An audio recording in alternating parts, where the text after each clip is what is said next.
How are y'all? For us, we are recovering. Have any of y'all just came through and recovered from Ice Storm Fern 2026? Well, we went through it. We survived. We're recovering. And in today's video, I'm going to show y'all and talk to y'all about how it came about and things that we did to maintain and basically survive. And we'll talk about some things that we are going to be changing in our future. So y'all just hold tight. Maybe y'all can learn some things too, because y'all, when I say we were pioneering it up in here like Ma and Pa Ingalls, I am not exaggerating, and we'll go through all that. First of all, I want to start off by setting a record straight and debunking a myth or some rumors. You see, the South gets made fun of every time we start getting alerts or weather notifications that a winter storm or precipitation is coming our way. We get made fun of because everybody thinks we're freaking out. Well, we kind of do, and here's why. Here in the South, we don't get that pretty, fluffy, soft snow like y'all get in other areas. We don't get that. It might start out as that pretty stuff, and it might be a slight snow. Those are fine. We don't freak out over those.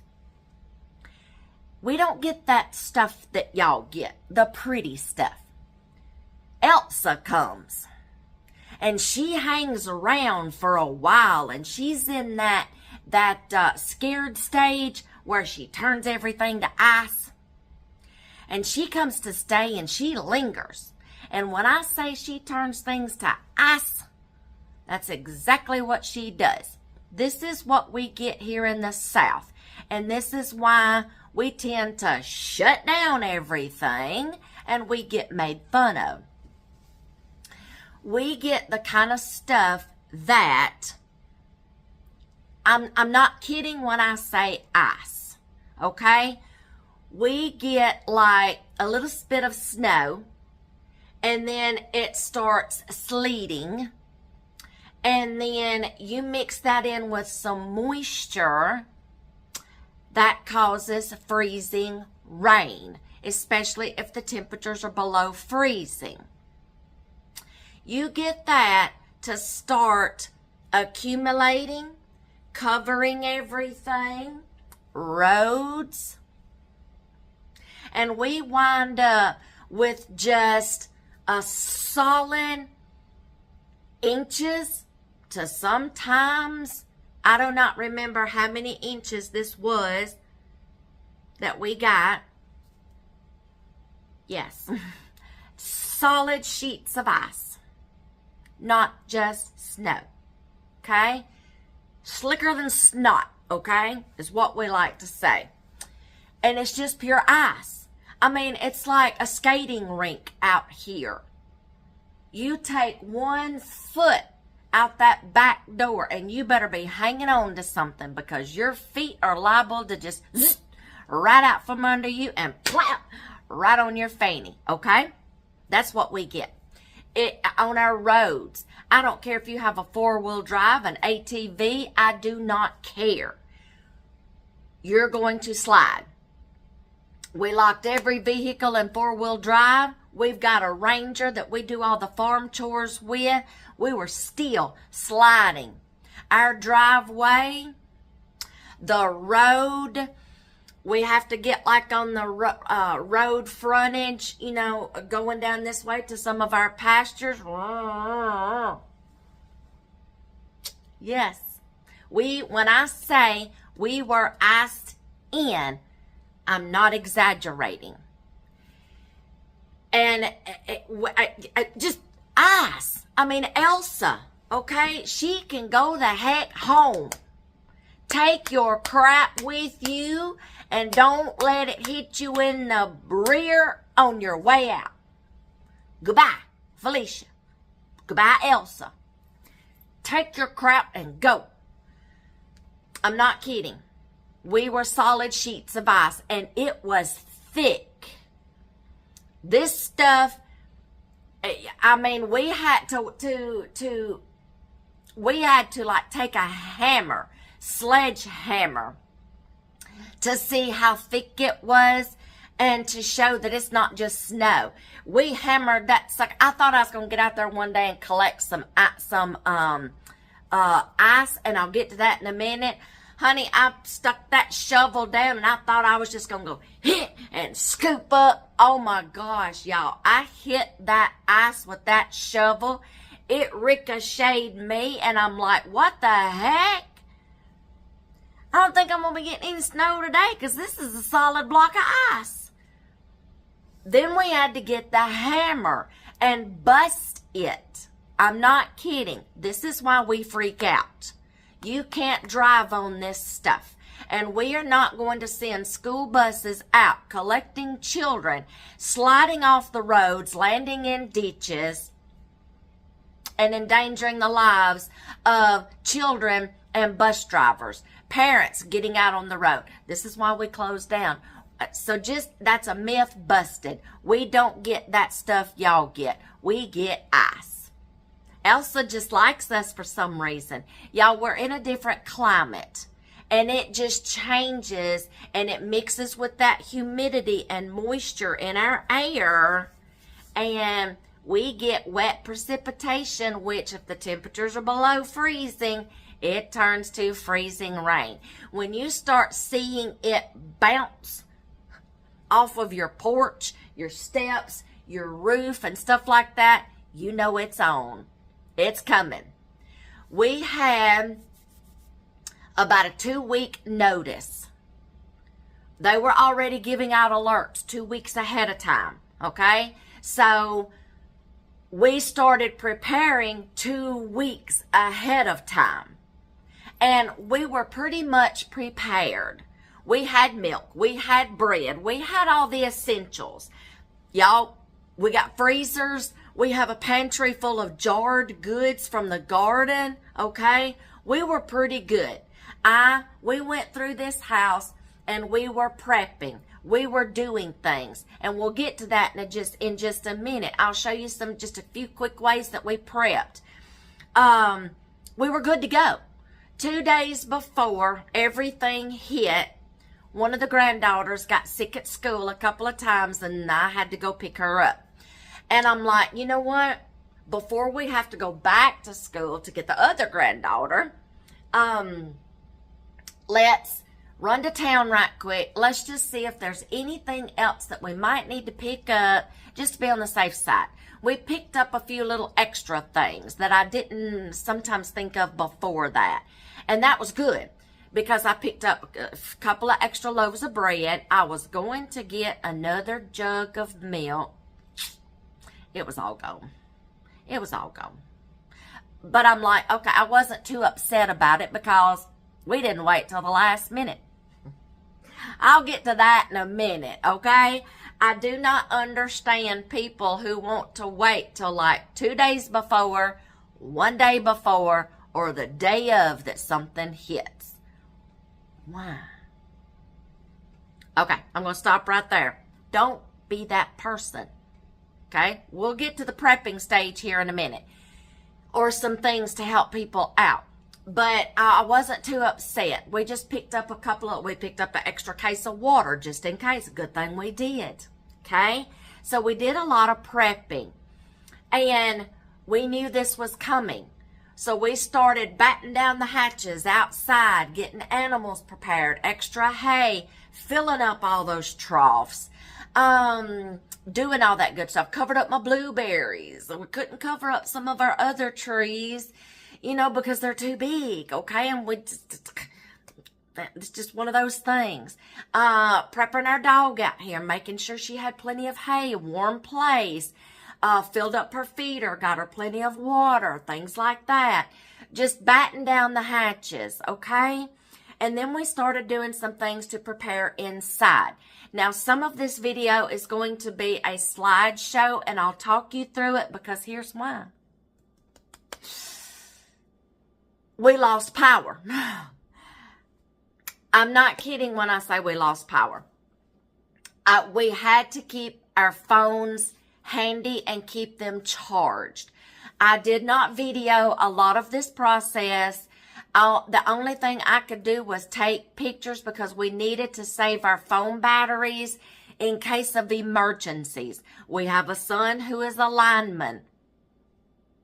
He was one of the first ones called out at 2 a.m. in the morning, the night after it started freezing rain. That's when the accumulation started. Already 2 a.m. in the morning. Okay? So we had to, I didn't get to video a lot, but I did take pictures, and I'll walk you through some of this. But when it hit, I think it was like it started on a Friday, just a little bit.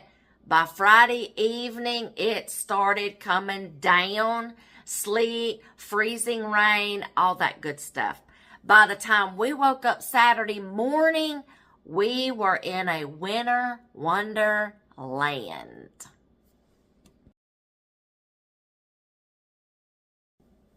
Yeah. By that evening, the power went out. The power went out that quick. And this is why. This is why ice storms are so dangerous for us and so bad for us here in the South, because, and you will see this in a little bit in a slideshow I'm going to show y'all. I asked family and friends to send me some pictures of things, of their areas, how bad it was, and all such as that, so I could show this to y'all and bust this little myth of why we get made fun of, that we freak out. When we have ice storms, it literally starts clinging to the trees, forming thick ice crystals and icicles, and it literally looks like Elsa just went, psh, okay, and froze the tree. Every stinking tree around here, okay? And it crystallizes, it's thick, and it sticks. Even if there's just a few, even the branches, the stems, little bitty trees, leaves that may still be on the trees, okay? The ones that get it the worst is the pine trees, cedar trees, anything that's still got their the evergreen trees. They're still green in the winter. You get that heavy ice accumulating on these trees, their branches, their stems, some of the green, it's just clinging to it. They get so heavy with this ice. It literally will take a pine tree down, a cedar tree down. Pine trees in this area are the worst. They get so heavy, the tops of the trees start doing this. You know what happens down here in the middle of the tree? It snaps in half. Downs trees. This is no lie. You're going to see some pictures. It downs trees.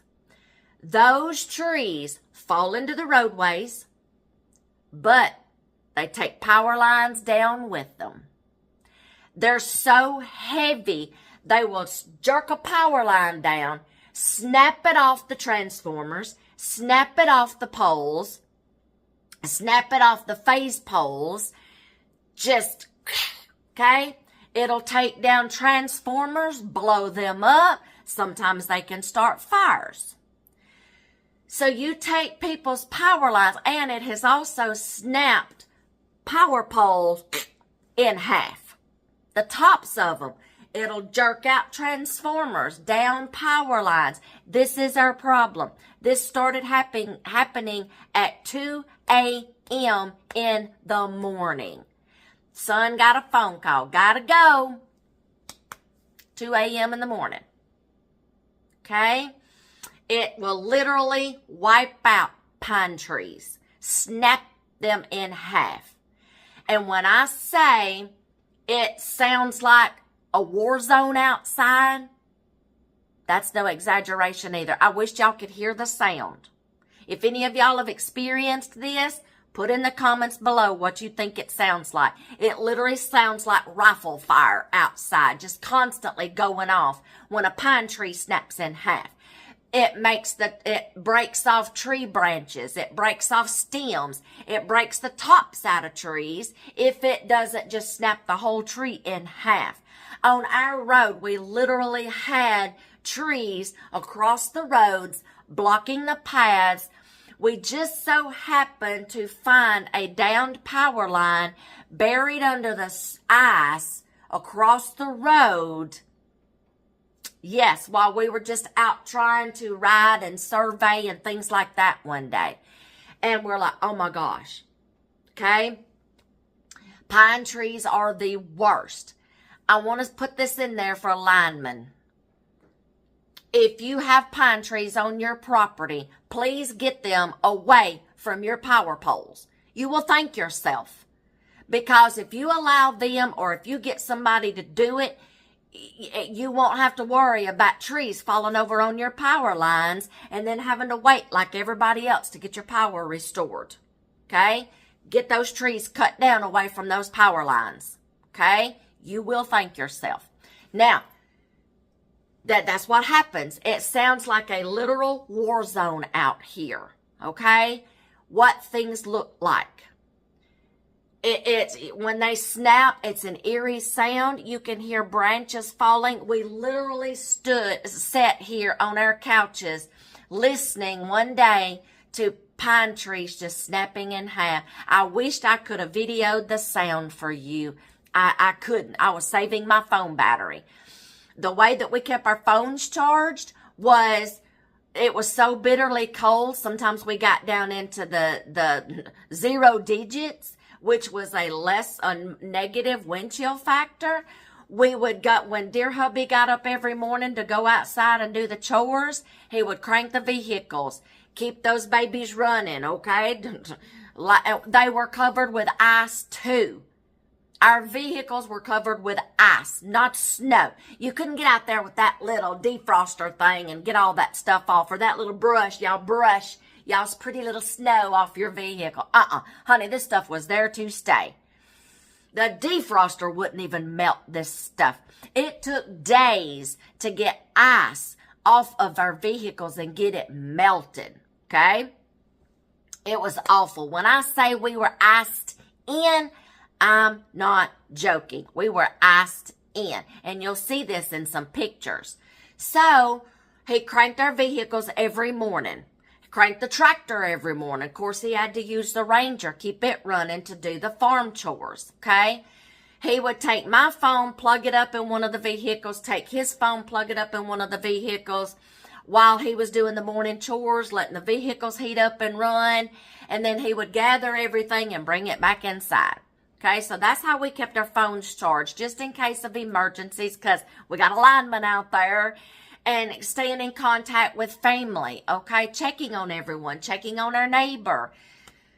Okay, this is why we freak out. We were literally iced in, okay? Vehicles couldn't go anywhere. Some people were like, can somebody come help me get my vehicle unstuck out of the ice? Because the ice literally would cover their tires about that much, and they were froze. People couldn't move their vehicles. Finally, when we were able one day to get our vehicles unstuck out of the ice, we moved them up a little bit to where they could reach some more sunlight, because we had them up under some trees, and I'm like, you know what, we might really need to move our vehicles in case some of these trees start breaking their branches or something. So we moved them up. 1 or 2 days, we got a little sunshine coming out. But it was still too freakishly cold. It still didn't melt everything. Okay? So, that was the bad part. That was the bad part. Ice, ice, ice, ice. Ice, ice, baby. Vanilla ice didn't have nothing on us. Okay? So, this is why we freak out. We're literally stuck. Okay? So, I'll show you a slideshow here in just a little bit of people who sent me pictures and stuff that I can use to show y'all since I didn't get the video of it. And then I will show you some of our property. Now, a couple of days, I'll just go ahead and insert those right here so you can see, and I'll let you see some of those, okay? So look at some of these pictures. Look at these trees of some of the damage that they did, okay? This is a collection of pictures that family and friends have posted and sent just to give y'all an idea of what our areas and surrounding areas look like. It actually looked like a war zone in some places. Downed trees by the roots in some places. Some places just snapped in half pine trees, drooped over trees, pulled down power lines, transformers down. Couple of them started catching on fire. And y'all, please, for the love of God, do not try to take matters in your own hands, no matter how desperate you get, to try to get out and take something and lift these power lines up out of the road. I think everyone knows not to at least touch them with your hands and pick them up.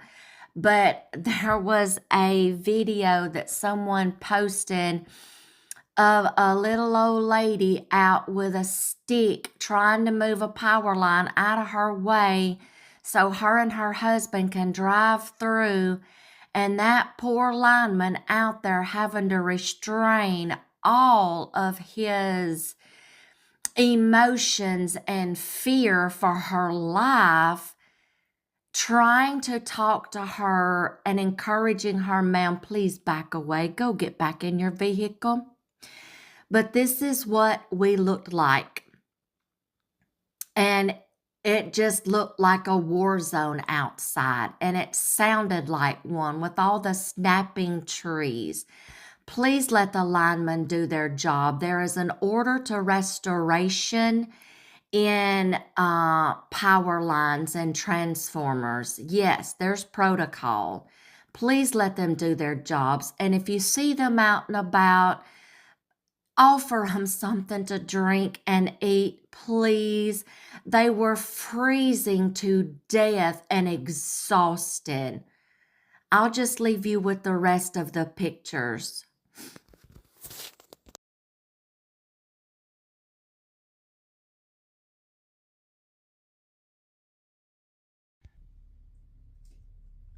We are iced in. It's better today than it has been. Everything's beginning to melt a little bit.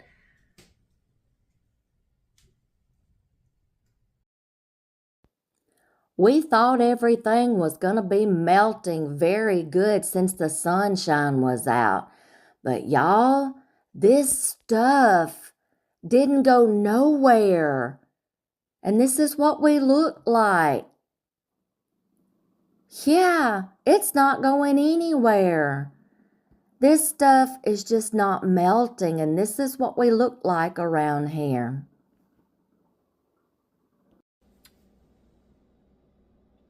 You get it now? You get it now? As of today, it is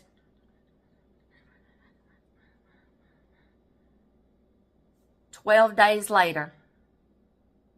12 days later. You know, like SpongeBob, 30 days later. Okay, I wished I had that little sound on here. Like SpongeBob. We still have snow sticking around out here. Ice. Y'all, I do not know what kind of ice this is. It is like an Armageddon ice. This stuff is not melting. We got up to 53 degrees one day. It's not melting. It is slowly, like a sloth. If I could put this part in slow motion, I would. I don't know how to do that. It's not going anywhere. Elsa, come back and get your crap. It's not going anywhere. The sun has been out on a few days. Nope. Still staying here. People are still driving slow down our road. Yep. Still driving slow. We actually had to take the granddaughters back down to their house. They had started out, when they woke up that morning and saw it, they spent one night with us. And when the power went out, the temperature started dropping in the house. We've got central heat and air. All we rely on is our fireplace. We had to close off things, and I'll show that in just a minute. We had to, for as far as prepping and things that we did, I'm going to try to do this in sections so y'all can follow along. We closed off everything. We camped out in the living room. When I say we slept in our living room for seven nights. We slept in our living room for 7 nights. That first night, it got a little chilly in here. We had granddaughters in the floor. I got one recliner. Dear hubby got the other recliner. And we bundled up, layered up clothes. We bundled up, bundled the grandkids up. We put comforters down to make it soft. Then we put sleeping bags. Then we piled quilts on top of them. I don't know how they could move. But dear hubby woke up that next morning and he was a nervous wreck. He said that this is making me nervous. I don't. Our son and people down that way, they didn't have any power, but yet they still had heat because both of our sons have gas heat in their house. Thank the Lord they were able to stay warm. We don't have gas heat. We have a fireplace. And he said, look, they've got gas heat down there so they can stay warm and they can eat because one of them has a gas stove. And that's where they live. He said, I'd feel more comfortable if they were at home where they can stay warm and she can still at least cook for them because they have gas stove and gas heat. And I was like, okay, how are you going to get them there? Because our son lineman has been out since he was called. And he's like, we're going to bundle them up and we're going to take them on the Ranger. Y'all, they just live only like 2 miles down the road from us. We're very fortunate to have our kids live near us. 2 miles down the road. We bundled up. We put everything on them, but then turned around and covered them up in blankets, sandwiched them in, and drove very slowly for 2 miles, getting them back down to their house. They were cold when they got in. She took them in and got them warm right quick, got them a homemade meal, and they were fine. That made us feel more comfortable because our fireplace was all we had. We were confined to one room, which is the living room. And yes, we do have a guard around our fireplace. You'll see it in some pictures. We do have a guard, but it depends on the kind of wood that you have, how seasoned it is, or how older it is, the bark that's on it, what kind it is, as to how much it pops and how much it sparks when you move something. And sometimes when it would pop in the middle of the night, when they spent the night, we didn't get any sleep that night. Our wood just popped all night long, just popping. And even though they were over here in the corner, both of us would wake up. We would look to make sure no coals or something had popped out and got on the carpet or got on the blankets or anything. And y'all, we didn't get any sleep that night. Just fear, okay, of something popping out and starting a fire. So that's what made him a nervous wreck all night long. We were like parents with a newborn baby again, babysitting this fire. Our fireplace ran 24/7. 24/7. 24/10 before we got our power back on. 24/10. Our fireplace ran nonstop. We could not leave the fire. I wanted to kind of help, him do some things. I didn't want him getting out there on the ice, slipping and falling, getting hurt, trying to do the chores. I wanted to go with him just to try to help. And he's like, we can't leave the fire. We got to keep it going. We can't let it go out. It takes forever to get a fire going again, okay? Grab it. So I babysitted the fire. Kept it going. Kept throwing wood on it.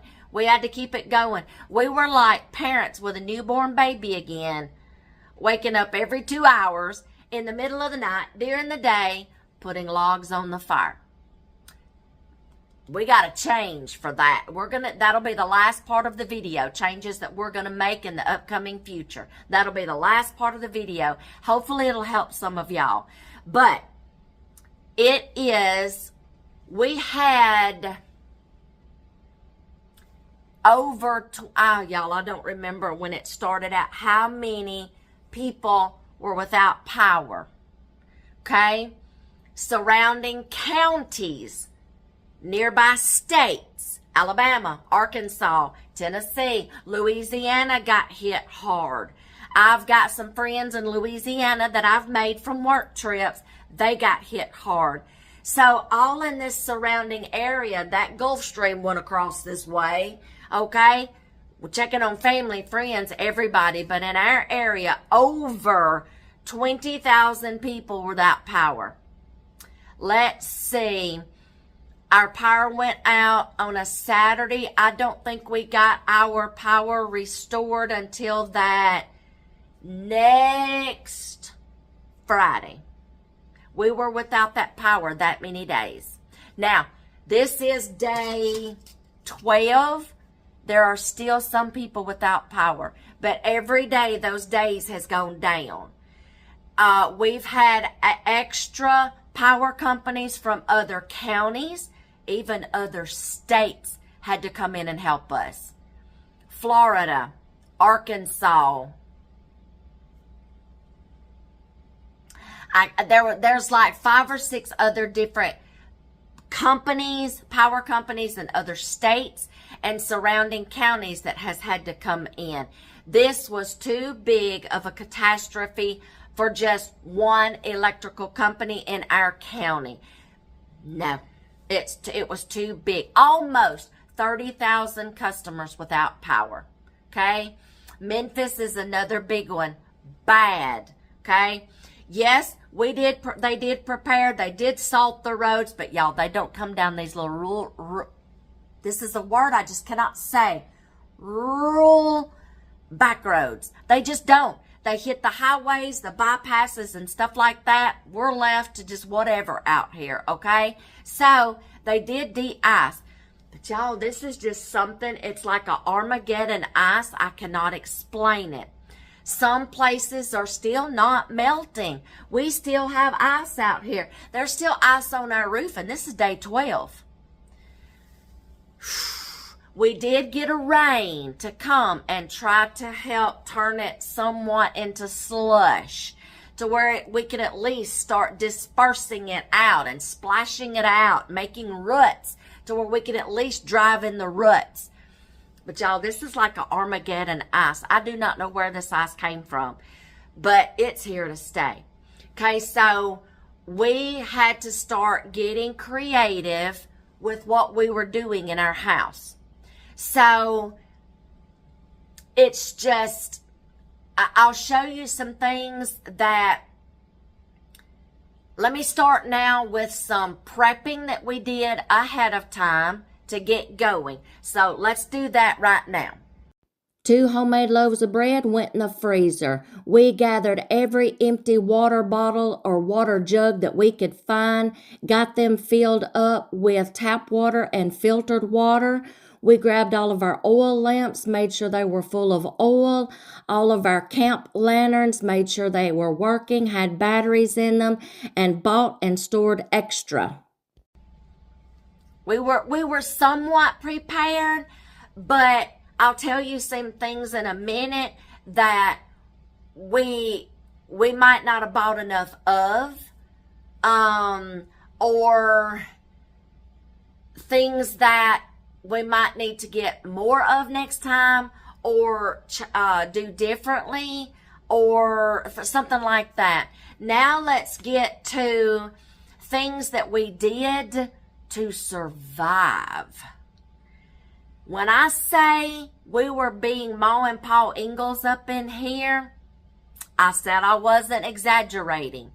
We had to literally get creative with some things that we did to help cope, to eat, to be able to cook something. We ran out of bologna. We got tired of sandwiches after a while, and we started thinking, you know what?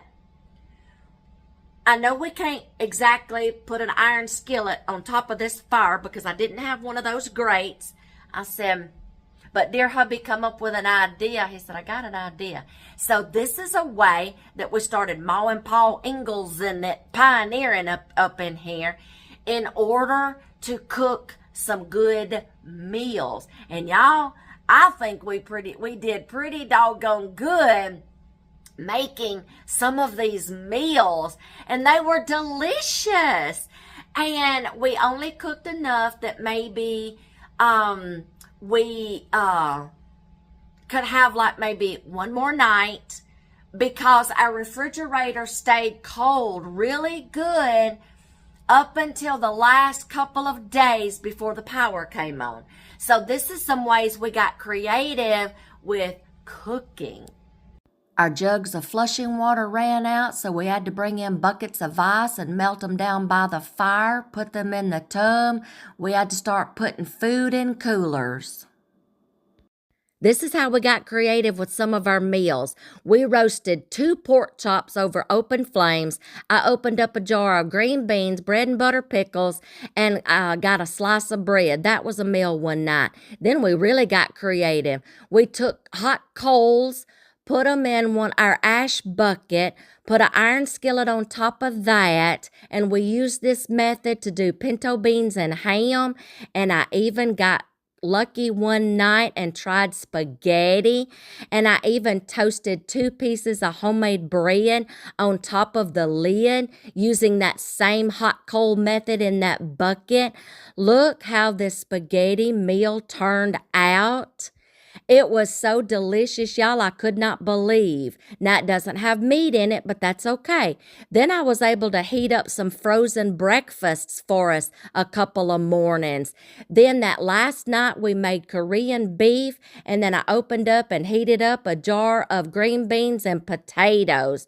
We were eating good up in here in the Monkston ice storm. Did y'all see some of that? They were delicious, y'all. And I didn't have to get out, well, except for the meats. Just opened up some jars of our home canned goods. Thank you, Jesus, for us being able to grow a garden and put up our food in jars. Our freezers, thank the Lord, things didn't start thawing out. That little dog better not start bothering my cows. We have a neighbor dog that just comes around here. Well, that's all right. He'll learn a lesson today because the power's back on now and that electric fence is working. He gonna learn today. He gonna learn today. Okay, where was I? Okay, being able to put up that food. All we had to do was just open up some jars, put them in the iron skillets, heat them up. Y'all, they were delicious. Now let's talk about some ways that we got creative, that we learned as we went through this. Oh, why didn't we think to do this before? And then some ways that we just came up with on a whim to get creative, because y'all, We lost water also. Oh, I hadn't told y'all this part. We lost water on top of power. Our water comes from this next city. We're not on our city's water, okay? So our sons still had water because they're in the city limits of the town we live in. We're outside of the city limits where we live. We have to get our water from the next city. Guess what happened? Everybody, of course, was dripping their faucets and stuff like this. But when the whole town lost power, the pumps cut off to the city water tank. The pumps shut off. Okay? We started losing pressure, started losing water pressure. Then all of a sudden, nothing. Y'all, the well went dry. The city tank emptied. Nobody has, some people are still without water. This is 12 days later. Some people still are without power. They've got it down to like around 1,000 people. Almost 30,000 people down to one.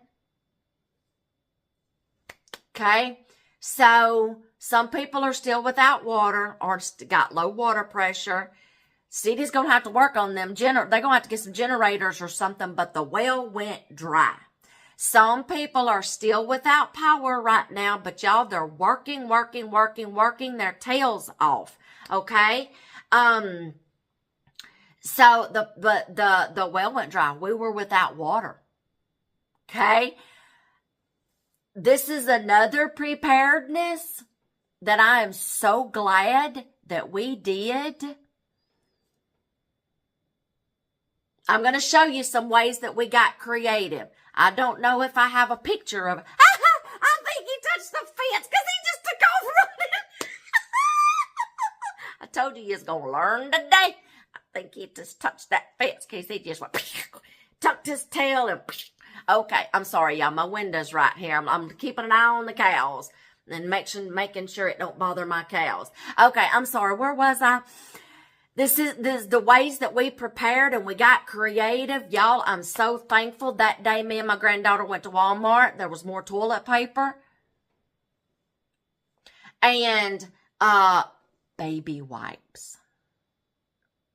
I'm so thankful for baby wipes. If they can clean a dirty baby's bottom, they can clean my dirty bottom. Okay, y'all, we bought a couple of cases of baby wipes to be on the safe side. I am so thankful for those baby wipes. My husband was in Desert Storm. They went for when the ground war broke out. There wasn't no taking leisure time to take showers when you're in the middle of a war zone. Okay. They were begging family and friends back home to send care packages. The number one thing on their list, baby wipes. We would send cases of baby wipes. That was the way they got clean. That was one thing dear hubby thought of. And I'm so glad he did because he's been there. He's done that. Every day, I don't care if it took us a pack. Every day we would take baby wipes and just try to go from head to in between our toes and to every nook, crack, and cranny. You get it? Crack. Okay, sorry. I wasn't trying to be dirty, but y'all, I'm serious. That was our way of getting clean. Okay, then we would freshen up. We would try to splash before our water went out. We would try to splash cold water on our face, and oh my gosh, y'all, my face would just start freezing. So I just started baby wiping it then. But thank the Lord for baby wipes, and we had those on hand. We were able to stay somewhat kind of clean, okay? After a while, we didn't like smelling ourselves. I'm just being real with y'all and being honest. I'm no stranger to an outhouse. You know, I've had to use one before when I was a little girl, but Lord, I got to stay clean, though. I like some of my modern conveniences like showers, okay, hot showers. But when the water went out, this is the way we stayed clean. Dear hubby's been through this before. So thank the Lord for baby wipes. We were able to stay somewhat clean. Now, when we were able to get off on our road without, being too dangerous, our son is like, y'all, please go down to the house and take showers. We took advantage of that one day. On about the 6th day, y'all, my hair, I don't even want to talk about what my hair looked like. Dry shampoo, that made it worse. That stuff was like caked to my head, and I'm like, eh. I just put a toboggan on and wore that toboggan for a couple of days. I had to sanitize that toboggan. I don't like my hair like that. So finally, we took advantage of his offer when it was safe to get out on our roads, because we still had trees in the middle of the road, power lines. So when people were nice enough to come down the roads and start chainsawing stuff away, we found a clear path to go through. Sometimes we'd have to go around trees and veer off the road. We made it down to his house, and we took a good scrubbing shower. I don't know how long I stayed in that shower. Oh my gosh, we took advantage of that. After we went down to their house to take a shower, the next day we got power. Now, on that same day, no, not power, but water, okay? We went down there to take showers. We drove back. We rode down the roads to check on neighbors, check on cows, things like that, surveying our fence. And we came back in the house. We had a little mishap. We had. So, little mishap. While we were down there taking a shower,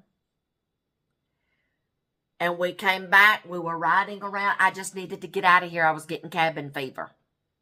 We rode around for a little bit, checking on things, checking on neighbors and stuff, talking to neighbors. We didn't cut off the faucet that we had dripping.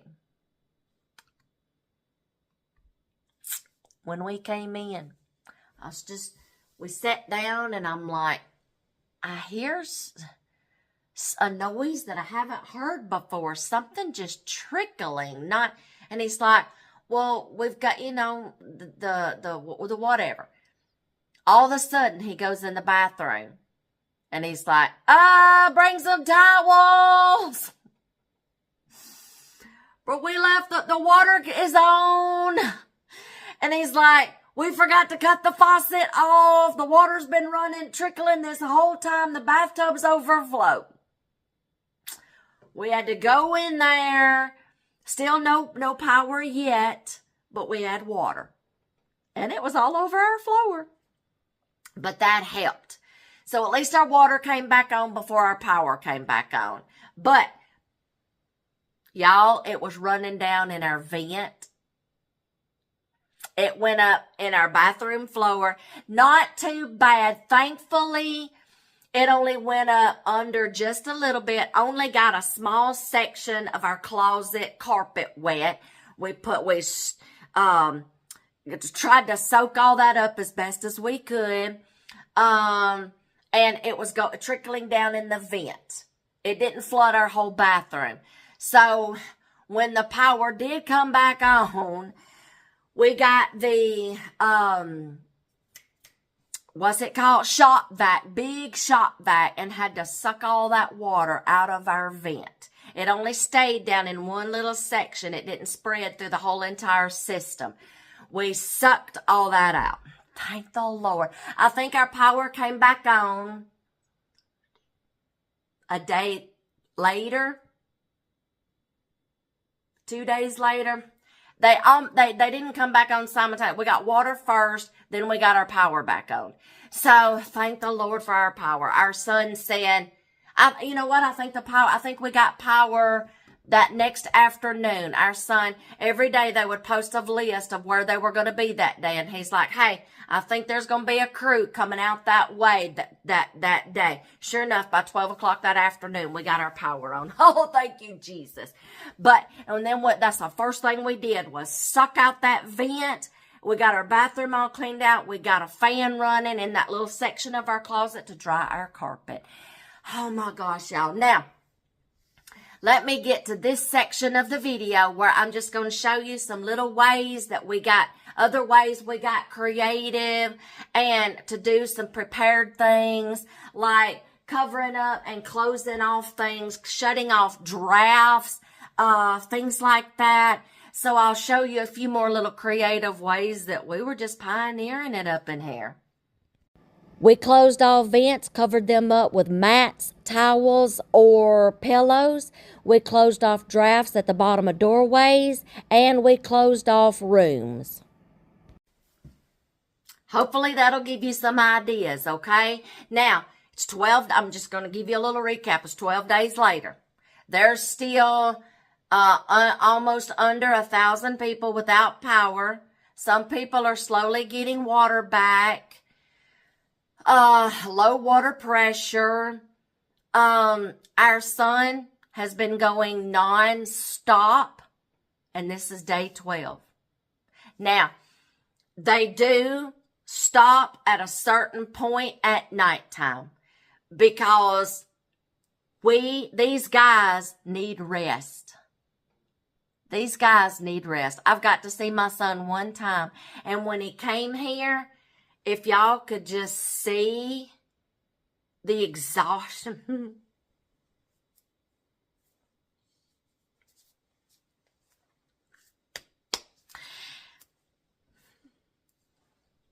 If y'all could see the exhaustion on these guys' faces, dark circles under their eyes. They're literally going home and only getting to spend like maybe 10 minutes with their families before they just crash into bed. Then they only get so much sleep till they're at it again before dawn the next day. They're at the power company between 5 and 6 o'clock. 9 a.m. they cut it off. And everybody goes home. There's crews there refueling trucks, reloading supplies, lines, power poles, transformers on these trucks. The night crew gets the linemen's trucks and supplies ready to hit it and get it first thing the next morning. Okay?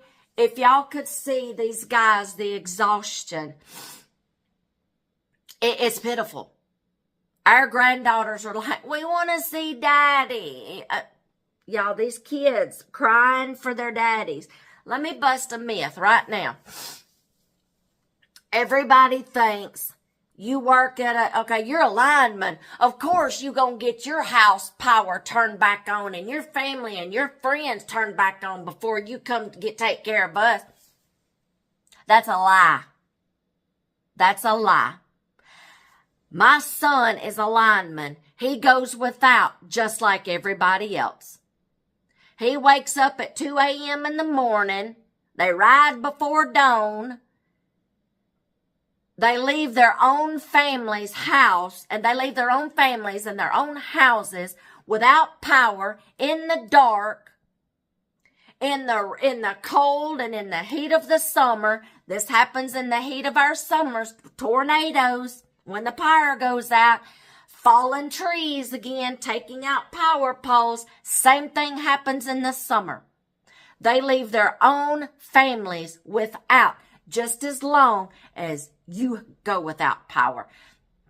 My blood pressure's beginning to boil because y'all, I've literally, not only did I have to save my phone battery, but I had to stay off social media because people bashing the linemen and the utility workers.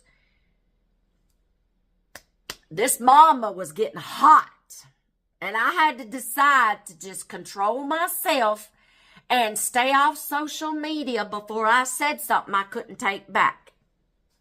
And I think I probably did a couple of times. And our military, y'all, they had to call in the National Guard for help. They were helping the tree trimmers and stuff, trees, okay? They called in the National Guard. Stay off our military and stay off our linemen, is all I'm going to say. They go without just like everybody else does. They leave their own families at Mother Nature's and God's wrath to go take care of people that just want to sit and recliner tight and back. Oh, I better stop right now because y'all, you see my cheeks and my blood pressure's beginning to boil just a little bit. Calm down, honey. Calm down. Lord, help me, Jesus. Control my mouth. Self-control. Self-control. There we go. I'm better now. Don't start on these linemen and these utility workers.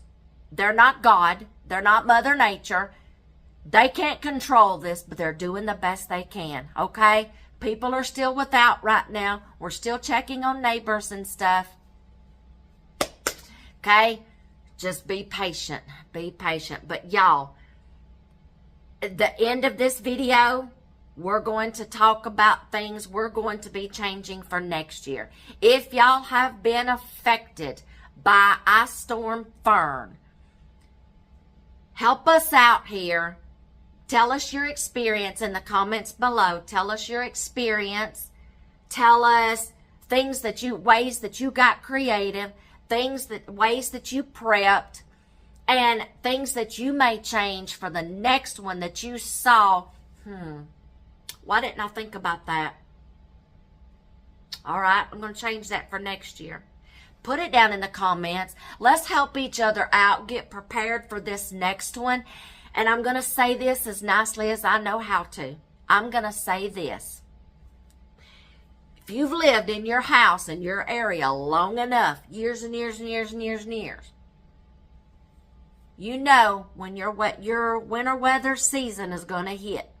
You know when your tornado season is going to hit. Do not wait till the last minute to try to go to town to get bread and milk and all such as that. Water, toilet paper. We knew 2 weeks ahead of time they saw this coming.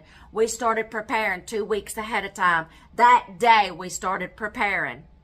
Okay? Don't wait.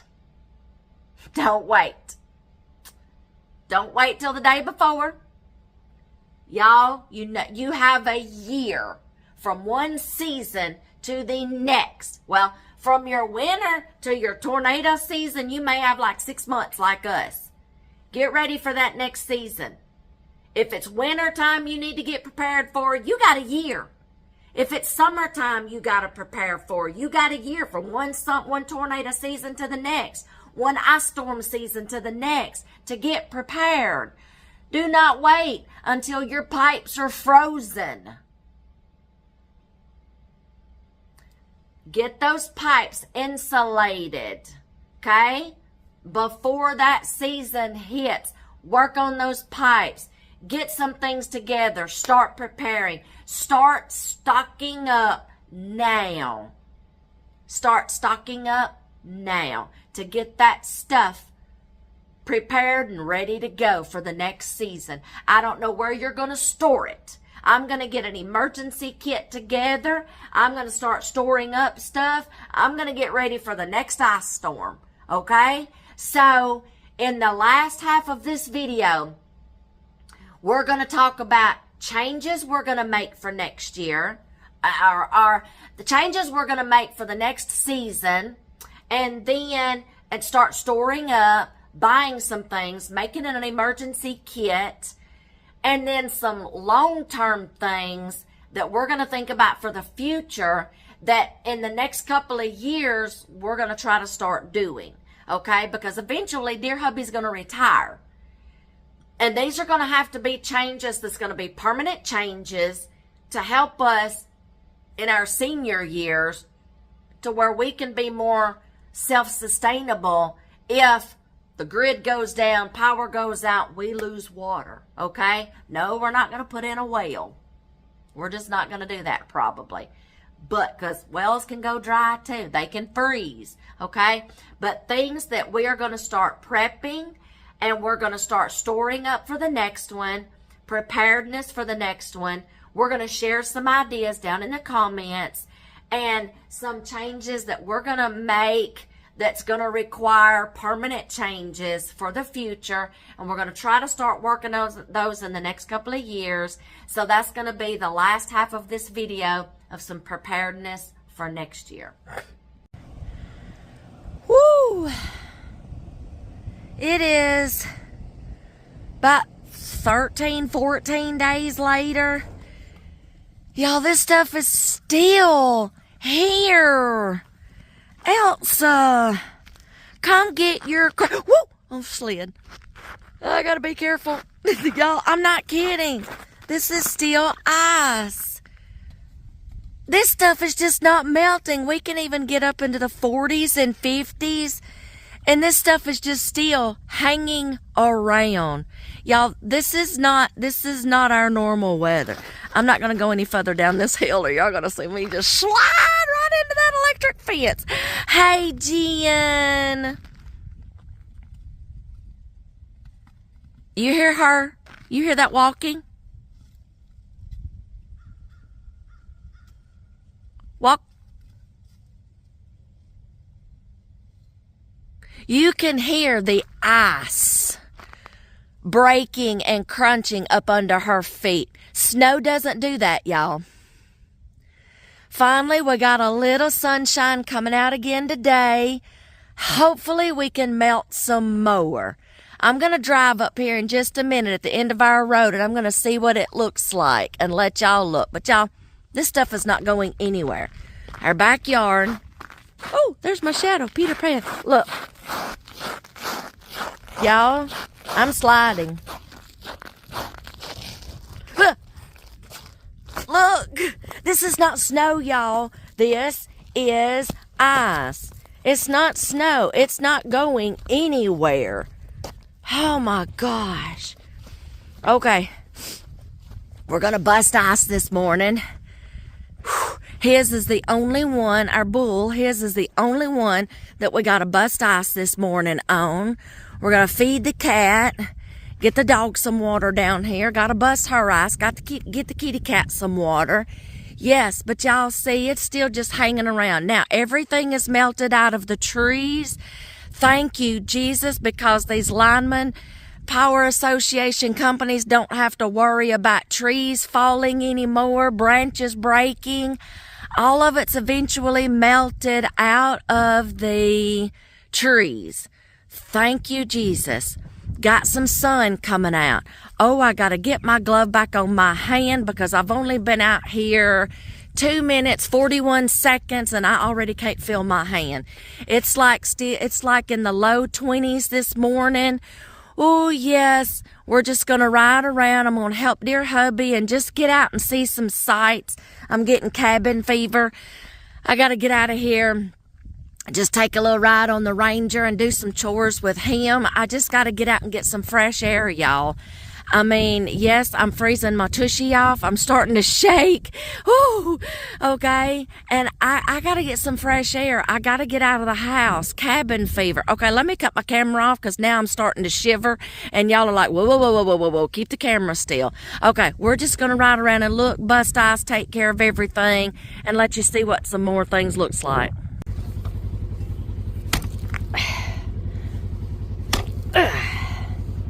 Look. Ouch. Ice.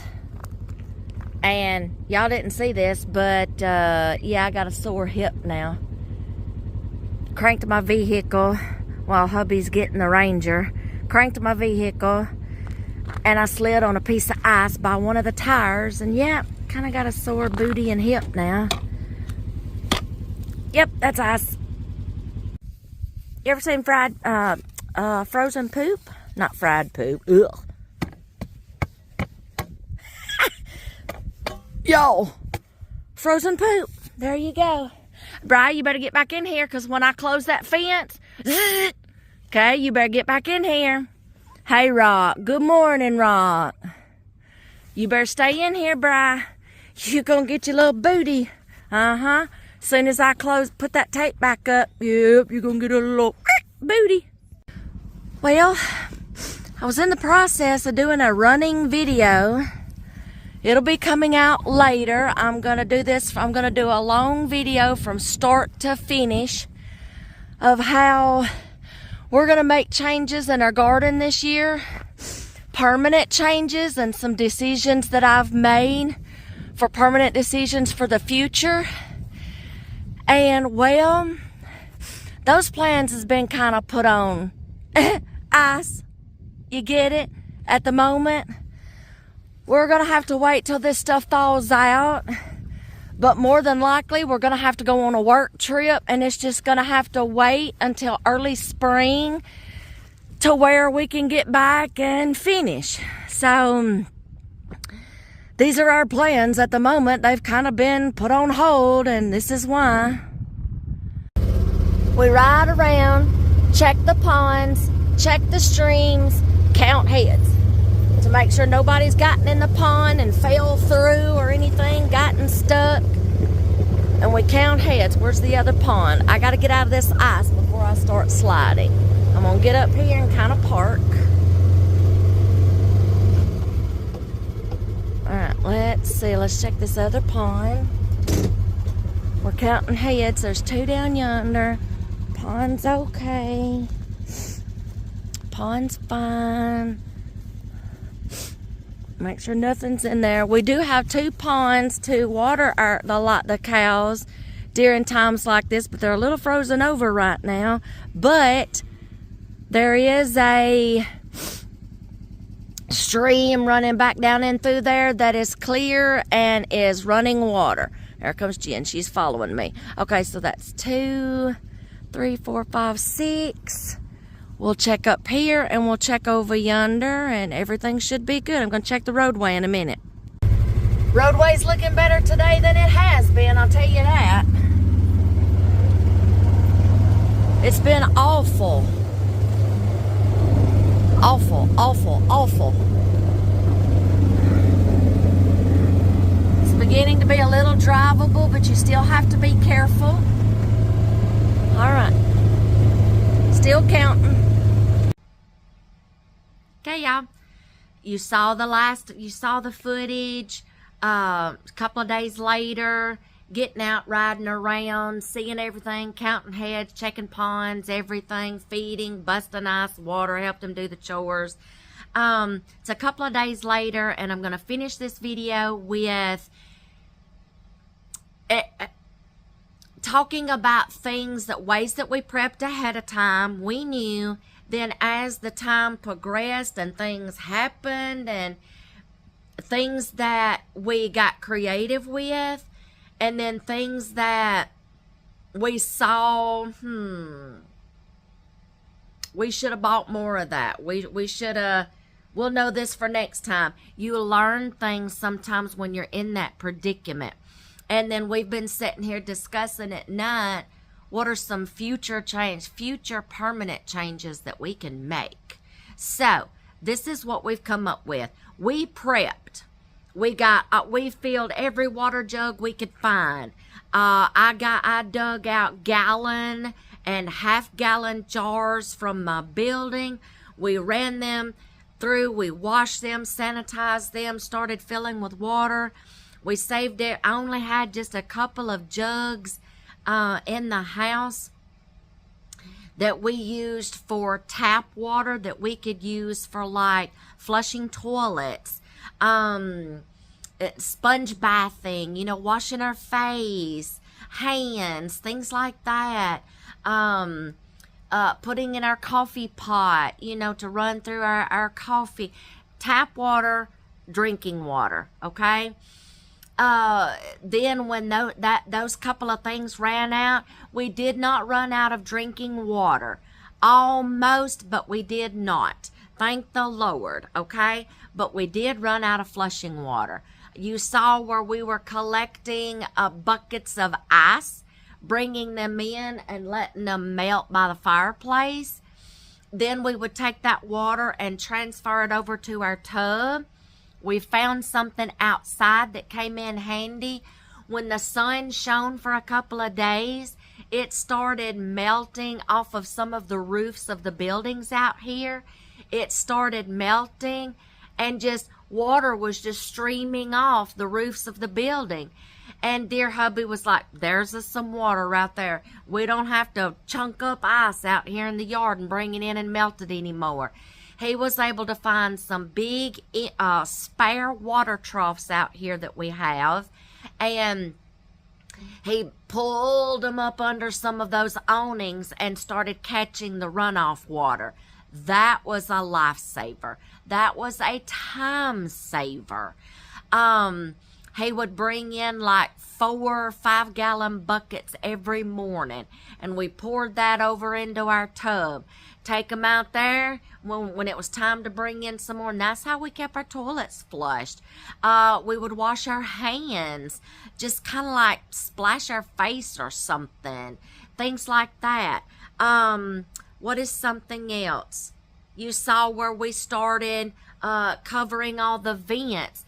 And we discovered that like a couple of days into it after the power was off. We were like, we have got to maintain the heat in here.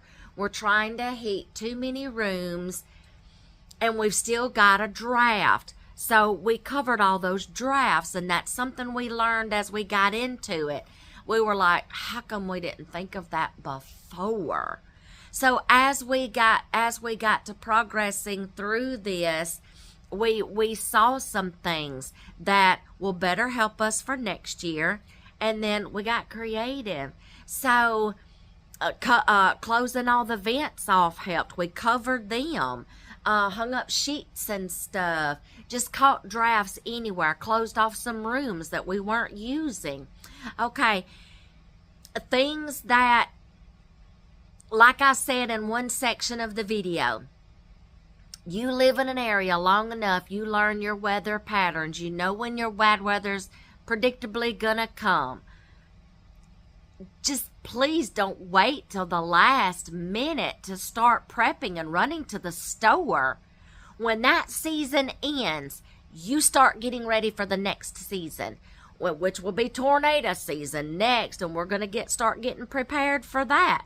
After that will come our winter season again. We'll start preparing for that. This is how you can do that. You can, so we've ran out of some stuff since this one. So before the next season hits, which is tornado, we know now we're going to go ahead and start stocking up on water. Filtered water for drinking, tap water for flushing and other things that we don't use it for drinking. Okay? Start doing that now.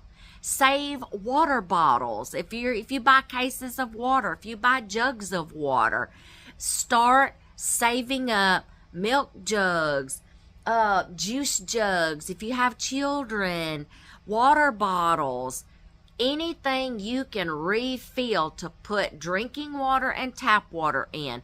We put drinking water in a lot of our gas jugs, which was like old pickle.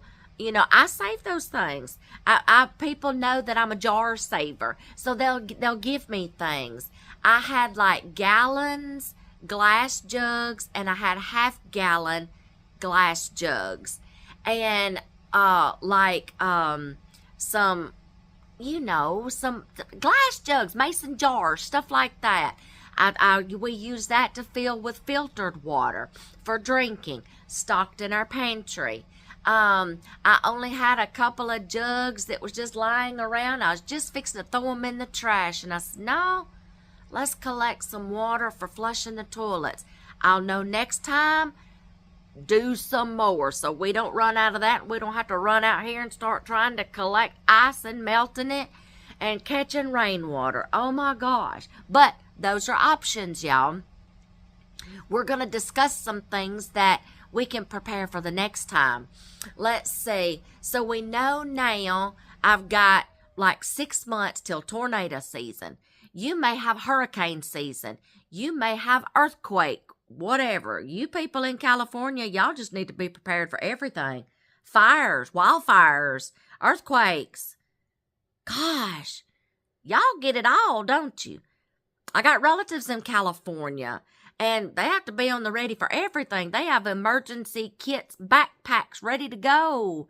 You may be in that area. We don't have those here. Do all the prepping and planning you can ahead of time. So let's see, we got a lot to cover. You know you're going to have water. You're going to have a source of heat if it's for the winter, and you're going to have food. Start saving everything you can to collect tap water and drinking water.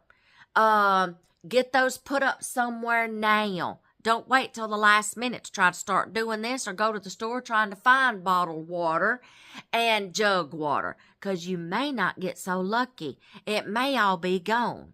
Okay. Y'all, if you hear something falling behind me, now we're at the stage where it's like the ice is just now beginning to melt and fall off of the roof in chunks. So if you hear something crash behind me, that's what it is, because it has scared me a few times. Well, I can hear it breaking, and then I can hear it crashing and falling. So if you hear something, that's what it is. Okay, nobody's fell off the roof, but it's just ice. We're at that stage now. But, okay, you know you're going to need to start stashing up water. Number one, you got to have it to drink. And then you may have to have some to cook with. If you can, boil with, whatever, you're going to have to use water. Don't wait till the last minute to start stocking up on water. Save water bottles, save milk jugs, juice jugs. Grab some things. Have your neighbors start saving you some jugs. You know, if they're not too worried about it, so, well, can I have them? Okay. You know you're going to need water. You know you're going to need some form of heat. Okay. If you have a fireplace like we had, we still had plenty of wood. Okay. We've been using old wood trying to get rid of it. So we were good on wood. The only thing we had to just keep doing is go down to our wood piles. Excuse me, y'all.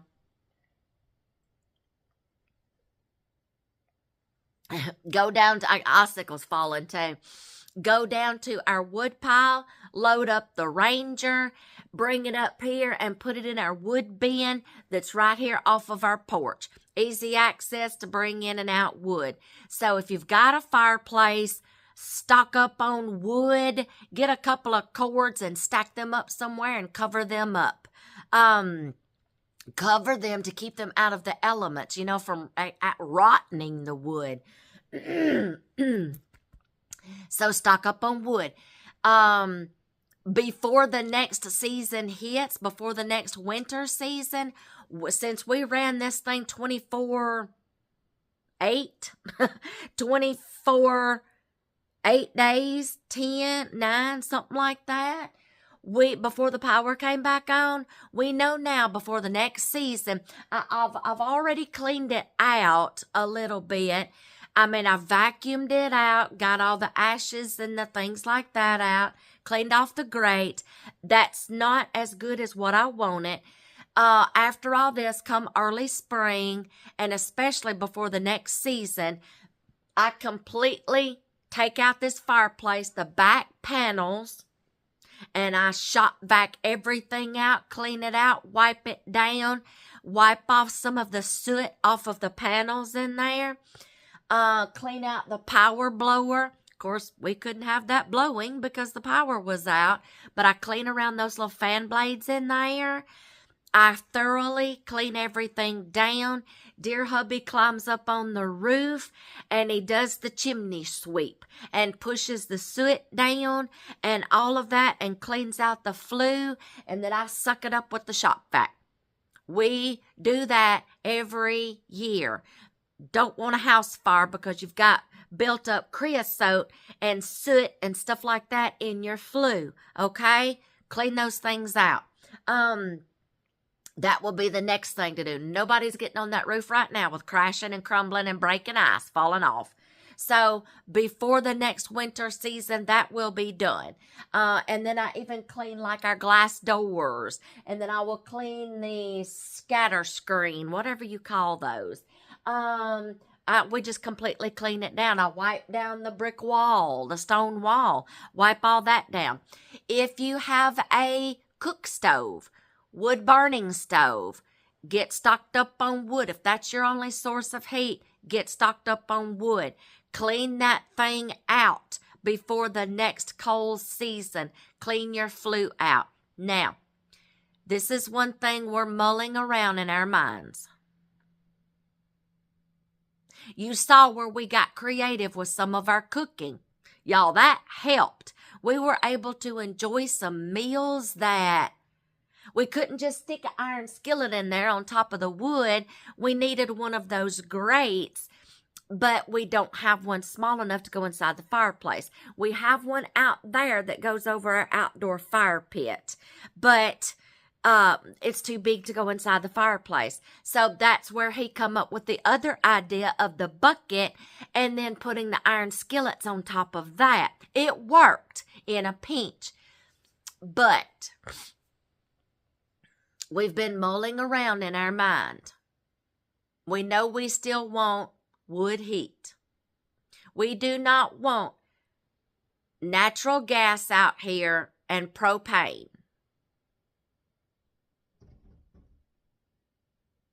There went a piece. Did y'all hear that? I don't know where it went. Hey, kitty cat, you better run and hide. Yeah, it's beginning to fall off and crash. Okay, I don't know if y'all heard that or not, but I just did. Okay. Our living room is going to be another project in a near future that we are going to renovate. The only thing we're changing in here is just putting up new trim that matches in our kitchen. We're going to do that through the whole rest of our house. We're doing one room at a time. Living room is on our bucket list to renovate. We're just going to replace trim, different color paint, new carpet, and with a thicker pad up underneath the carpet to insulate it a little more. But this stone wall, we are going to make it bigger, different stone. We're going to enlarge the fireplace, extend the hearth out, because we have actually got a few little burnt places in the carpet where sparks have managed to get out somehow, or chunks, and put a little burnt mark in the carpet. We're going to extend the hearth, and then we're going to tile in front of the hearth. Just bring it out a little further. Future change we're going to make. We know we still want wood heat. We're looking into a wood burning stove, wood burning heat. Now, it doesn't have to have, I wanted the big one. I wanted the little eyes on top where, you take off the little burner thing and then put some kindling in there and stuff like that. And you cook on it, whatever. And then over here on the side, it has a little section with like a little oven door where I could make my bread in there. But those things are expensive. We have found some that we've decided on. And when we redo this, we're going to expand the flue a little bit and clean everything out, expand it, and we're going to install a wood-burning stove in here. It will be inside almost a little bit, but still coming out just a little bit. We found one that has a flat top that we can cook on top of. Get a Dutch oven, get a couple of iron skillets, and I can cook a whole meal on top of that. That's one change we're making when we redo this. Now, our living room may get bumped up on the list a little bit because we have another room that we really want to do first, but I think it may get done after this one. We're contemplating. If we can afford it, maybe we can do both at the same time. I don't know, but this may get bumped up on the list. Our living room may get bumped higher up on the list for the sake of getting a better heat system in here. That's going to be our future permanent solution to getting some heat. And the one that we picked out heats up a bigger square footage. Now, we will still close off some rooms and camp out, but it radiates more heat than what the fireplace does, and it reaches more rooms. How it does that, I don't know. Now, if our blower would have been working, that would have dispersed out some through the house, but it wasn't. It was just boom, right here. You had to stay close to the fire. So, get you some wood on hand. If this is your only source of heat, get you some wood on hand. Clean out those things. Think of something to do for the future. Now, if you don't have a wood source heat, you're going to have to think about propane, buying some propane. We did think about later, but we didn't. That's something that's on our to-do list. This is some supplies that we're going to get. We started getting low of lamp oil for our old Pioneer oil lamps. I love those things, y'all. They just put off a romantic glow in the house along with the fireplace. Oh, it was so beautiful in here at night when that was on before we went to bed. It was just romantic. We were trying to make do with the situation and just romanticize it. Okay, call me I don't know, whatever, a romanticist. I don't know. I don't really care. But it was so beautiful. So we were starting to get low of lamp oil. So that's on my things to get next. We're going to purchase more lanterns. We're going to go oil lamp and lamps, the Pioneer lamps. And then we're going to get I've got some camp lights that you saw in one of the clips. The little red one and blue one, y'all, I bought those at Dollar Tree for my granddaughters because there was a couple of years ago during tornado season, the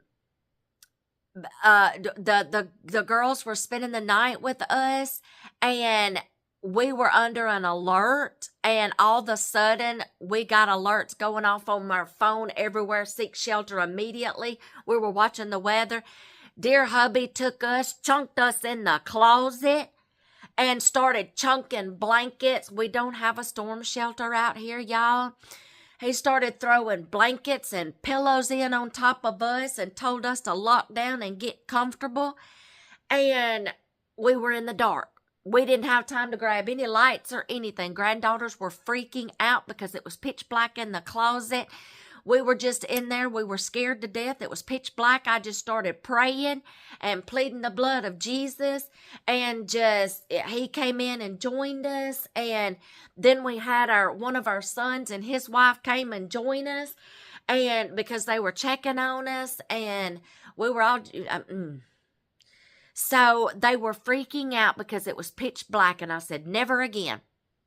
We were trying to make it not so scary for them, but it wound up being scary.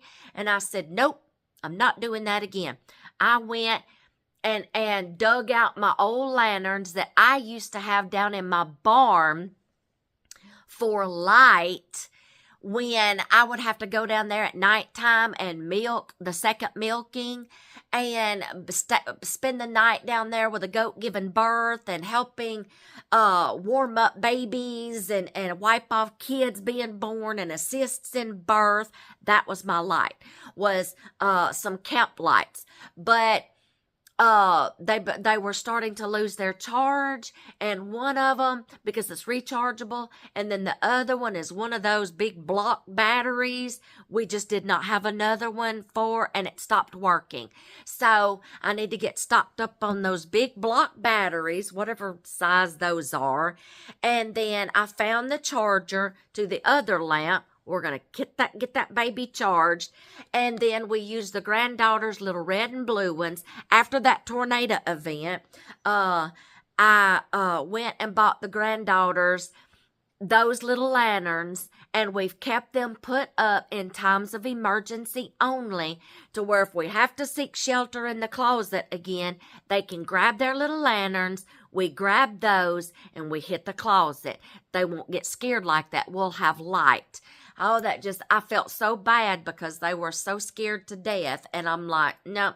And I went and bought those at Dollar Tree. They wound up outlasting the other 2 lights in there. And I'm like, thank the Lord for Dollar Tree little LED lanterns for $1.25. We would take those through the house with us and go to the bathroom, and those little things come in handy. They're still working, but we put them back up. So, and we're gonna purchase some more oil lamps and lamp oil. We're gonna purchase some more of those big batteries. I'm gonna make sure that other one is completely charged. I couldn't charge it back up till the power come back on. And I will probably get a spare replacement battery for that one for backup. Let's see. We're gonna come up with something about a way to charge our phones without having to take them out to our vehicles and charge them up while dear hubby's doing things. Comes in handy during tornado weather. We bought my mama and daddy. They have a storm shelter. I think I'm gonna get us one. We bought my mama and daddy a little it's an all-in-one. It's a radio, weather broadcasting, flashlight, charging ports, USB charging ports, plug-in charging. I don't know what it is, y'all. I got it off of Amazon. I'm going to get us one. So we can, of course, you got to keep it charged up. When my parents need to seek shelter, they grab that little thing. They keep it charged all the time. They grab that little thing. It's a radio, flashlight, all these other things. And then, so I don't have to worry about them, and I can contact them. Y'all okay? Okay. They take their charging cords to their phones and grab that, and they take it out. Oh, and it's a lantern plus a flashlight. You can shine the flashlight getting to the storm shelter. Then when you get in there, turn the flashlight off, turn the lantern on, and then if their phones start going down, if they should have to spend the night in there, they can plug in their phones and charge up their phones, and then listen to the weather on the radio, live broadcasting, and listen to some music, whatever. And I think it also works off batteries too. You can charge it up, but I think it's backup batteries too. So I think I'm going to get us one of those and have some way to charge up our phones when they start running down a little bit. Oh my gosh, what else? Ow. I kind of had to have first aid during that whole thing too. I burnt 3 of my fingers. Burnt 3 fingers. I was trying to flip a log one day. It got too close to the end of the grate, and I'm like, well, crap. And I just put it on there so it wasn't hot yet. And I'm like, shoot. I was going to reach in there, move the log up a further on the stack. Instead of grabbing the bottom of the log, I went too far down, and I grabbed the grate, and it was already steaming hot. Oh, y'all, and I burnt 3 of my fingers. And then I don't know what I did to this one. Y'all, I'm all broken from this whole thing. I'm just broken, scarred up, bruised, you name it. I think I'm just stressed. It is just, I'm going to have post-stress, whatever it's called. PT, what, I don't care. Anyway, let's see. So, and batteries. Now those little lanterns work off LED. We're going to stock up on plenty of batteries. Have an emergency stash on hand. Water, wood, some kind of lights, okay? Grab what you need. Gas. Y'all, I would not, space heaters scare me. Space heaters scare me. Kerosene heaters scare me. After a while of smelling kerosene in your house for a while, you start getting headaches. But I know that's the only option. Find a source of heat, okay? You know you're going to have to stock up on kerosene. You know you're going to have, oh, I thought of this too. You know, a squirrel. You know you're going to have to stock up on some propane, whether it be big tanks or those little small tanks. I remembered I told dear hubby, I said, we can put my little buddy heater in the bathroom and just turn it on and just let it run for a few minutes just to heat it up for a little bit. And he's like, no, we can't. And he bought it for me during hunting season because I still want to hunt during the winter, but if my hands and feet get too cold, they don't work. And he bought me a little buddy heater. And I remembered they have those little propane, Coleman, little propane tanks. And he's like, I thought of that. I was going to go get it out. But he said, all of our tanks is used up. So we're going to get stocked up on those. And I'm going to put my little buddy heater. Now I'm going to take it out of my hunting supplies. And I'm going to put it in our emergency kit. We're going to get stocked up on those. Okay, the little propane heaters. Then I thought of my parents gave us a little Coleman camp stove. And I was like, I can go dig out my little camp stove. When I was thinking about my little buddy heater, he said, we don't have any of those little propane things. I said, dag nabbit. So see, that was two things we could have used for a little extra heat and cooking, because I know where my little camp stove is. And we got the iron skillets. So he was like, I know now.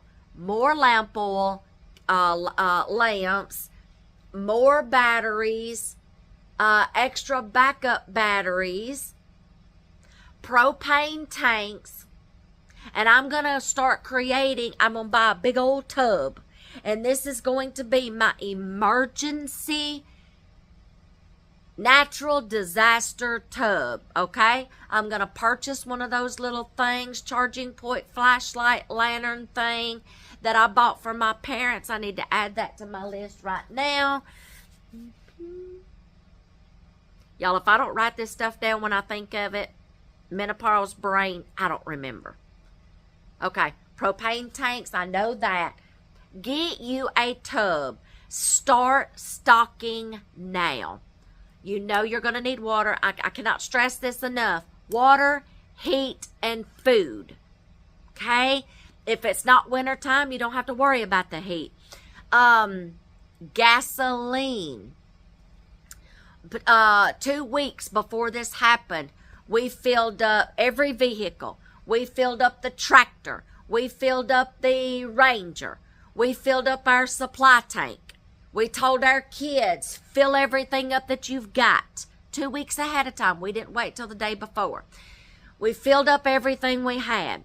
Fill up your tanks, okay? Start getting a reserve supply of gasoline if you have to. Y'all, you have 6 months. 6 months to prepare from one season to the next. Winter, summer. Crap happens. Start stocking up. Please. We were able to get out one day and we rode to town. I don't even know what we went to town for. We weren't going to get out, but this is something that we had.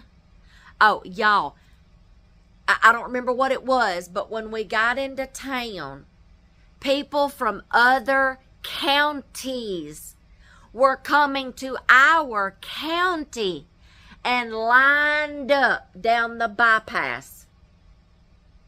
From one red light to another, lines were forming at the gas stations. Gas stations ran out of gas. Love's, Murphy's, Walmart, everybody, our gas pumps at the gas stations, the well was running dry. The cities and the county was running out of gas in our near city. I'm so glad we got stocked up on gas when we did. stocked up on gas when we did. So you know you're going to need to do that. Now let's cover, this is like some emergency items, okay? Let me repeat this again. Y'all better be writing this down. Water, batteries, a source of heat. First aid kit. Stock you a first aid kit with things that you might need. You know, kids are going to get out here and have accidents. Medicine. Stock up on some stuff, y'all. When the grid goes down, you're not able to just run to Walmart and go get a prescription filled, okay? That's where you might need to start looking into natural alternatives until you can get what you need and get a prescription filled. You may have to. You get a sick child during the middle of all this. The doctor's offices is not open. What if you can't get to the emergency room in the middle of a tornado if somebody gets hurt or something? Y'all, first aid kit. Stock you one up. Start stocking up like on some pain relievers, fever reducers, medicinal teas, natural alternatives until you can get a prescription fill. Thankfully, I only have one prescription I have to fill for my autoimmune disease, and I got it filled before this started. Okay? First aid kit. Okay? Now let's talk about like food. Non-perishable items. If you've got gas stove and stuff like that, you will still have a supply of heat and a way to cook.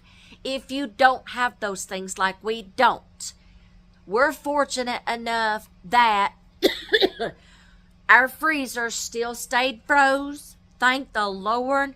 We had meat. We still had some vegetables in there from the garden, and we got a pantry full of jarred food. If you don't, start stocking up on non-perishable items and some things that doesn't have to be refrigerated and doesn't have to be cooked. That would be your best bet. If you've got children that are picky eaters, you might want to start finding some things that they can eat that maybe you don't have to cook and don't have to refrigerate. You can't just get in there in a power outage and cook up some chicken nuggets and french fries that they're used to, or that cereal because the refrigerator's out and your milk is ruined and you had to pour it out. You can't get out and go buy no more milk. Y'all start stocking up on some things that you know that your family will eat, that you can just open up and start eating. Okay? I don't, that's something that you will have to find for your family. Okay? And especially if you have kids, snacks, bags, boxes, canned stuff that you can just have get one of those crank can openers. Okay? And beanie weenies, pork and beans and crackers, things that don't, tuna, maybe some canned chicken or something that you can make like a, I don't know, y'all. Sit down and come up with a meal plan for your family that preferably no refrigeration and that you don't have to cook preferably. But if you can cook, then maybe, then get into that section. And I know people's like, we don't have the money to start stocking up on all this stuff. Well, do you want to have to go without and suffer? Or do you want to have to take one whole paycheck and start going and trying to buy all this stuff? Or do you want to take like $20 or $25 out of every paycheck and take 6 months from one season to the next and start buying a few things and putting it in an emergency stash? Collect what you can that's free, like water, okay? That's free, okay? I just gave you some ideas how to put back water. Start taking $25 a week. Go buy some non-perishable items. Start putting these back in a pantry somewhere. Start buying a couple of things of batteries, a couple of things of lamp oil, some lamps, some lanterns, candles, propane tanks. Y'all, $25 every week for 6 months can get you stocked up for that next natural disaster. I promise you. Then you won't be taking one whole paycheck and having to go spend it on all this stuff. Okay? And then having to do without till the next paycheck and get caught with nothing. When the milk, you can't get a hold of milk. And y'all, I know kids love milk. So do babies. Stock up on formula. Get an extra thing of formula whenever you can if you don't breastfeed, especially for babies. Their 3 needs is formula or breast milk. Stock up on your breast milk. Pump extra. Put it in the freezer. You'll have some on hand before you have to start digging into that formula, okay? Diapers, wipes. We maintained cleanliness with wipes. We still brushed our teeth. Okay? I wasn't about to pour cold water on my hair as ice cold as it was, or I'd have been sicker than a dog. I just dry shampoo. I had to dry shampoo it for a few days. Then I just socked a toboggan on my head. Start stocking up on things that you know your body is going to need. Toilet paper, wipes to keep everybody clean, dry shampoo, things like that. Where was I? Let's see. Babies, formula, diapers, wipes, okay? Get stocked up on these things. Buy a little a little at a time as you can. When you do start stocking these items, put them up somewhere and you I don't care if you have to lock them up behind a key to where kids can't get in those snacks. Nobody can use that stuff just, like, oh, I need this. You know what? I'll just go get one out of our emergency stash and I'll pick up one later and replace that. No. Make you an emergency stash and you make it known to the family. No, by no means necessary do you start dipping into this just because you don't want to make a trip to town. At that moment, you set some rules, okay? Try to have this just came to my mind with the food. Try to find some things that are high protein, okay, to sustain you a little longer. If you can boil water, if you've got a way in a camp cook stove or something like that, try to buy things that long-term storage like rice and beans and cook those during those hard times. You get fuller and it lasts longer, the protein, and it lasts longer, and you can make that rice and those beans stretch, okay? And things that are long-term storage. Okay, so there's just some ideas of some things to put in there if you're to the point to where you can cook, okay? The pinto beans that we had, those just so happened to have been some that I canned, y'all.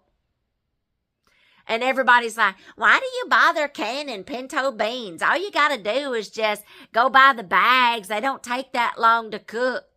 They would have taken longer without power trying to do them right here over those coals. It would have taken a whole lot longer. So there's your answer. There's why we go ahead and can up those pinto beans. So we can just open that jar and have a way to heat them up. That's why we do that. Okay, let's see what's something else. Oh, y'all, I did this a long time ago, but my daughter-in-law reminded me, and I threw some away, but I'm going to start keeping them. Save your laundry detergent jugs. If you get those that has the spout on them, save those things. I used those years ago down at my barn when I had goats, and that was my little water supply. I would fill those up with water, and if I was assisting a goat giving birth, and I got birthing goop and amniotic fluid and blood and all such as that all over my hands, or baby mucus, and, getting the mucus out of their noses, I reached up there, I prepared before every kidding, and I had a jug, and I could mash that and wash my hands off. That's a thing that you can do, and I'm going to start saving those and get water in those. We will use those to put up on our sinks, like one in one bathroom, one in the kitchen sink when the water's out. That'll be a way to soap up and wash our hands. I'm going to start saving my laundry detergent jugs. If you have barrels that you can use to start collecting rainwater, start collecting the water when it starts dripping off some of your awnings on some outbuildings. Catch that water to flush those toilets with. That water dripping off that building was a lifesaver. Trust me, it was a lifesaver. Oh, let's see what else, y'all. But this is some things that we are going to start doing now, because the next season that's coming is tornado weather. We're going to start getting ready for that now. We're going to be collecting water. We're going to be stocking up on batteries, lamp oil, water. I mean, who's to say, y'all, okay? Water. We're not going to have to worry about heat during the summertime. We might have to think about some way to stay cool during the summertime. Maybe with some battery operated fans, and those that mists water, some way to stay cool. The little neck fans, just thought about that. If your freezers and refrigerators are like, you've gone for so many days and you're afraid things are going to start melting, y'all, we drug out every cooler we had and we started chunking our freezer stuff in there. I was not losing all my hard work, and we were not losing that money from Teddy, that the steer that we had butchered. I mean, that was an investment, but that was our meat. We weren't losing all that. We dug out every cooler we had, started dumping our stuff in it, and we set those coolers outside.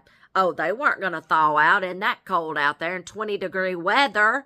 Start taking your goods from your refrigerators and your freezers and grabbing every cooler that you can find and putting your food in there and putting it outside. I've seen people just take packages of food and stuff like that and put it in outside. Critters can still tear into that stuff.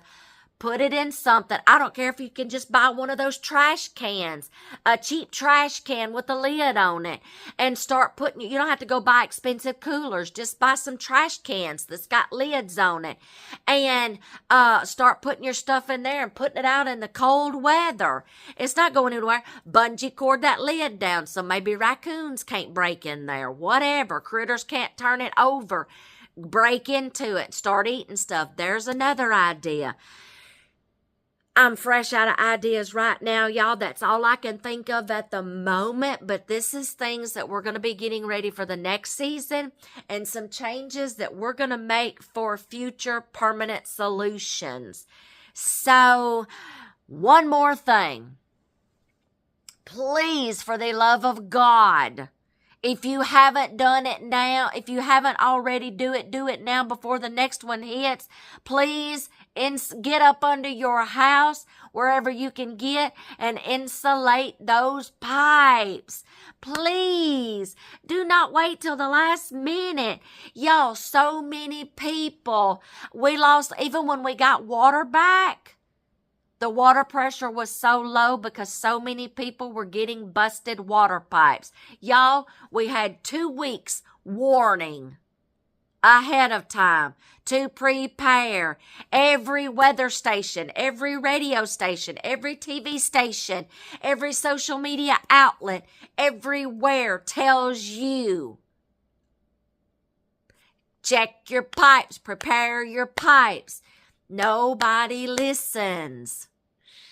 Get to working on those pipes right now. Get them insulated. Please, or you're going to spend more money getting those pipes fixed.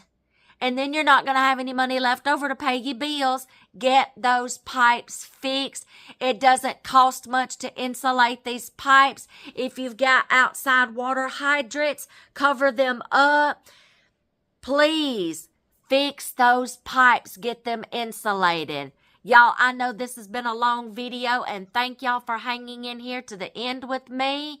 This is things that just needs to be got out there, said, wrote down, recognized, come up with a plan and start executing that plan and get ready. Get stocked up from one season to the next. Don't wait till the last minute. Take a little from each paycheck. Write down things that you need for your family and start buying those things. If you need to find extra blankets and quilts and Afghans and stuff like that, y'all, go to thrift stores. They're constantly having things in thrift stores like that. Yard sales. Get extra blankets, sheet sets to cover up things, doorways, stuff like that in your house. Okay? Start looking around your house of ways that you can insulate things.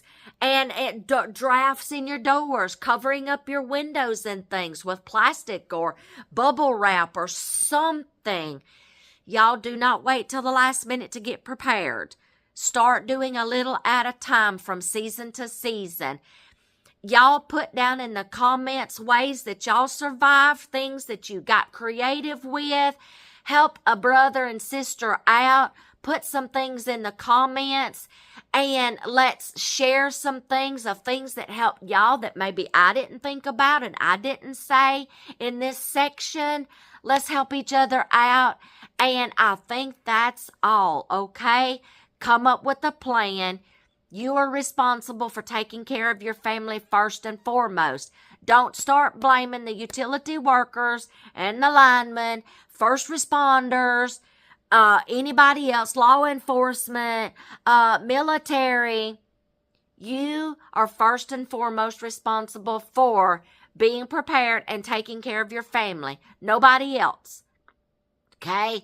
Check on your neighbors. Put some things down in the comments that y'all have taken preparedness to and things that helped y'all during this time.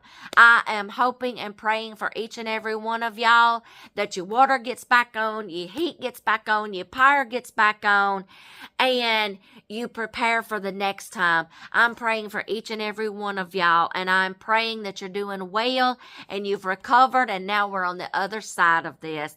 Y'all take care. Start getting prepared for the next one. Talk to me in the comments and let's help each other out. Come up with more ideas. Y'all may think of something that I didn't say that can help me out for next time, and I will write that on my little list, okay? God bless each and every one of y'all, and please stay safe out there. We'll catch you in the next one.